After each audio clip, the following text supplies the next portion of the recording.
Da, dragă, am plecat la servici. Da, dragă, servici ușor.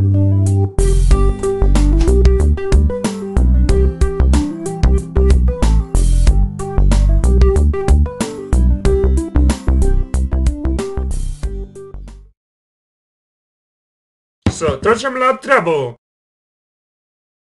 Alo, unde-i toată lumea? Ion, îmi pare rău, dar astăzi ai venit degeaba. De ce? Ce s-a întâmplat? Păi, am fost nevoit să închid restaurantul. Sunt în faliment. Și eu ce mă fac? Îmi pare rău. Poți să-ți cauți o altă slujbă. Și a fost nevoit să închide restaurantul. Și noi ce ne facem? Păi... mă duc să-mi caut altă slujbă.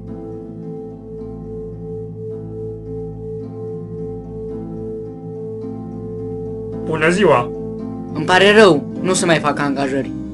Scuze, noi nu mai angajăm.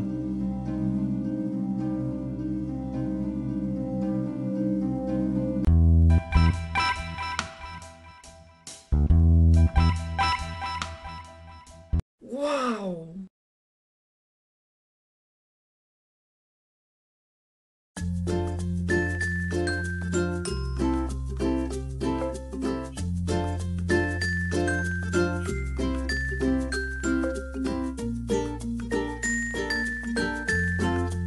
Wow!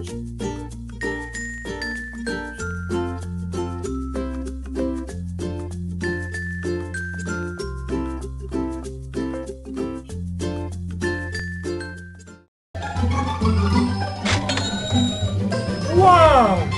Wow! Wow! Wow!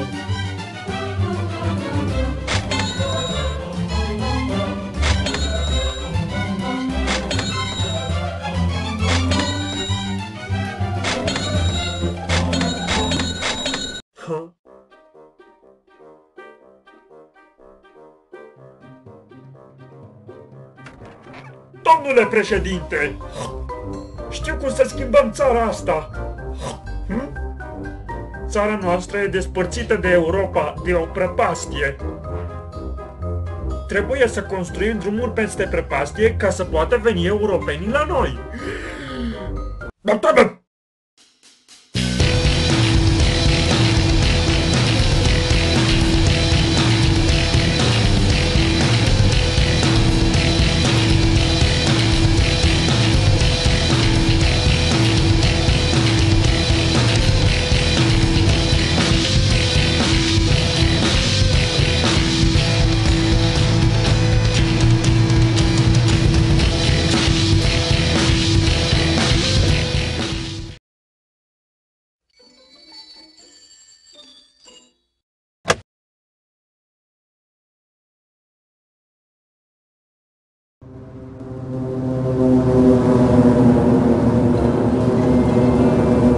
Vin europenii! Vin europenii! Vin europenii! Vin europenii! Vin europenii! Vin europenii! Vin europenii! Și pizza e gata!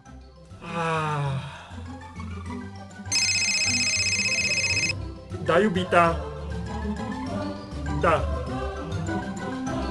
Da, azi primesc salariul și poate ieșim în oraș de seară.